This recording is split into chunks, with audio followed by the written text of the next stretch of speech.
ओम शांति।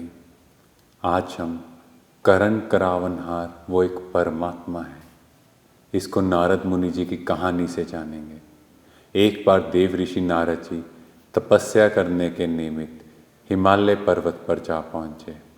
तो उन्होंने वहाँ जाकर बहुत घोर तपस्या की और इंद्र को ये बात सताने लगी कि कहीं नारद मुनि की तपस्या से उन्हें स्वर्ग का राज्य न मिल जाए।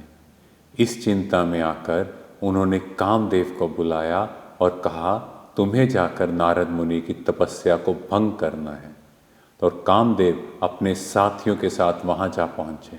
उन्होंने अपना बेस्ट एफर्ट किया, पर नारद मुनि का मन विचलित नहीं हुआ और कामदेव अपनी हार स्वीकार कर वापिस आ गए।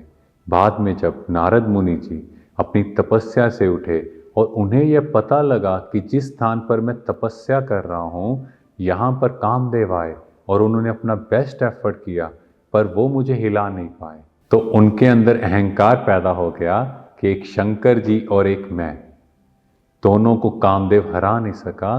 पर एक्चुअली उसके पीछे का रीज़न था, जिस स्थान पर नारद जी तपस्या कर रहे थे वहाँ पर ही सदाशिव ने कामदेव को भस्म किया था और कहा था कि इस जगह पर तुम्हारा प्रभाव नहीं रहेगा, क्योंकि नारद मुनि जी वहीं तपस्या कर रहे थे, इसीलिए उन पर कामदेव का असर नहीं हुआ। एक्चुअल में उस जगह की महत्वता थी, ना कि नारद मुनि के पुरुषार्थ की, उनकी तपस्या की।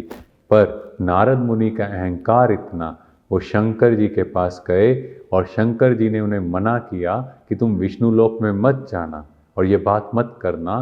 पर नारद जी पहले ब्रह्मा जी के पास गए और ब्रह्मा जी ने भी कहा कि तुम मेरे पुत्र हो, ये बात छोड़ दो, ये अहंकार छोड़ दो। पर नारद जी कहाँ माने।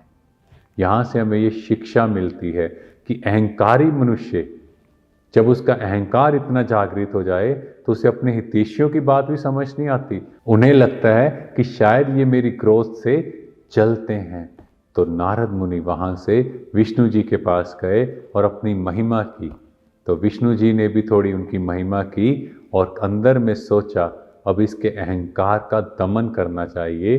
तो उन्होंने अपनी माया से एक नगरी रची और नारद जी उसी नगरी की तरफ गए तो उन्होंने वहाँ देखा कि एक राजकुमारी का स्वयंवर है।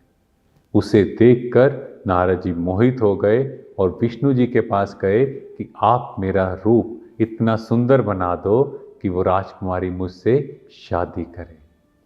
और विष्णु जी ने तथास्तु कहा, पर उसके पीछे कोई गुह्य अर्थ था जो नारद जी को समझ नहीं आया। उन्होंने नारद मुनि का चेहरा वैसा ही रखा, बाकी पूरा शरीर नीचे का बदल दिया। वो विष्णु जी के जैसे अंगों जैसा सुंदर बन गया।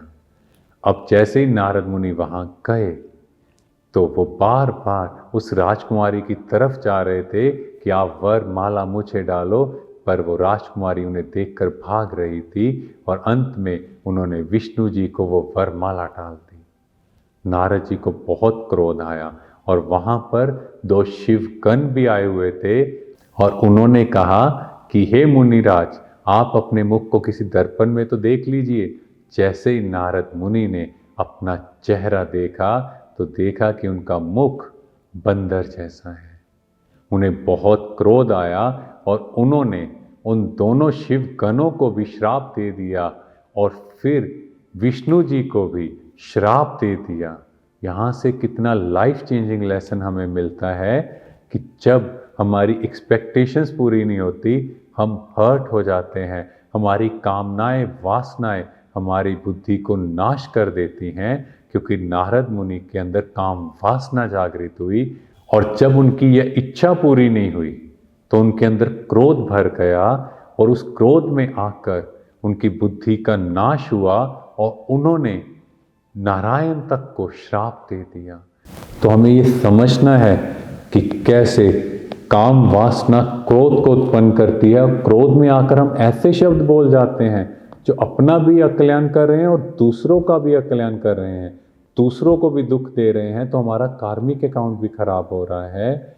और नेक्स्ट एंड मोस्ट इम्पोर्टेंट, करण करावनहार वो परमात्मा है वो परमात्मा की शक्ति थी जिन्होंने नारद मुनि को वहाँ सेफ रखा। जैसे महाभारत के युद्ध के बाद पांडवों में भी अहंकार आ गया कि हमने इतना बड़ा युद्ध जीता, पर बाद में जब उन्हें भीलों ने हरा दिया, उनकी पिटाई हो गई, तब उन्हें समझ आया कि वो परमात्मा की शक्ति थी जिसकी वजह से वह जीते।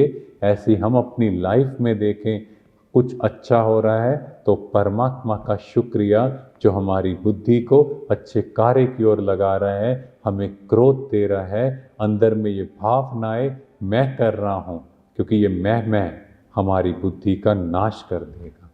ओम शांति।